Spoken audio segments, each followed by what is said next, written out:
Welcome to MFAA on Air. In part 2 of our social media series, MFAA Digital and Social Media Manager Emily Watson discusses how to create specific content for audience microclusters. So in this day and age, it's actually very important to make sure social media is part of your marketing strategy.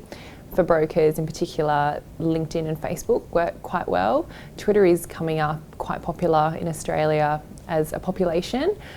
Whether it applies to our industry at the moment, I'm not 100% sure, but I would say Facebook and LinkedIn are the strong contenders. For residential brokers, I think Facebook is always the best platform to go with, and commercial brokers, obviously with LinkedIn being a professional network, it's always great to target people by their profession on LinkedIn. The MFAA is actually running a LinkedIn campaign as well for small business owners. We're a few weeks into it and we already have had over 200,000 impressions on people, and it's going really well. I think the best way to approach any sort of social media marketing is to run with a strategy that actually targets microclusters.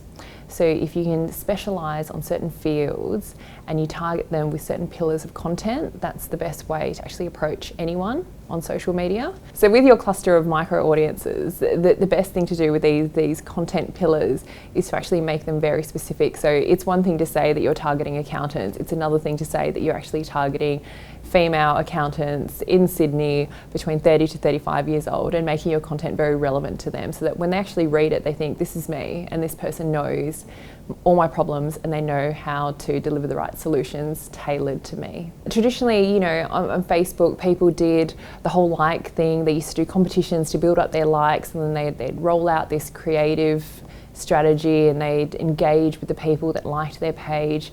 But honestly, those days are dead now. So on any given time that you're logging into Facebook, there's over 1,500 pieces of content that are trying to get onto your timeline. So from that, they choose about 150. The best way to get bang for your buck on Facebook is to have the relevant content. So you need to be writing the articles, you need to be writing interesting content. If you're going to be boosting content, if you're paying for advertising, make sure that it's actually articles. Articles are working the best on Facebook at the moment. With instant articles, you do actually have to submit articles. You have to have quite a few ready to go. You have to submit quite a number of articles first, and they do need to be accepted by Facebook. It's sort of a media publishing kind of platform, so you do need regular content going through, and like I did mention, Facebook does have to accept you as a publisher. But if you don't have the time at the moment for all the articles, or if you're not quite there yet, it's fine, because it does still favour web-based content that you can link through to. Like I said, you can't just hope that you have lots of likes and have a song and dance about that, because that does nothing nowadays. You really have to be smart with what you're putting out there, and it has to be relevant, and you have to be engaging with the right people. I think engagement is the best way to measure. So like I said, it's not the likes and stuff, it's how many people are talking about it or how many responses you're getting on a particular post or article, that kind of thing. I've always said that your social media strategy should actually supplement your usual marketing strategy. It's a tool to aid it. It shouldn't be your be-all and end-all. To find out more about the content the MFAA produces for members to use in their own marketing, visit the Mortgage and Finance Help website. You've been watching MFAA on Air.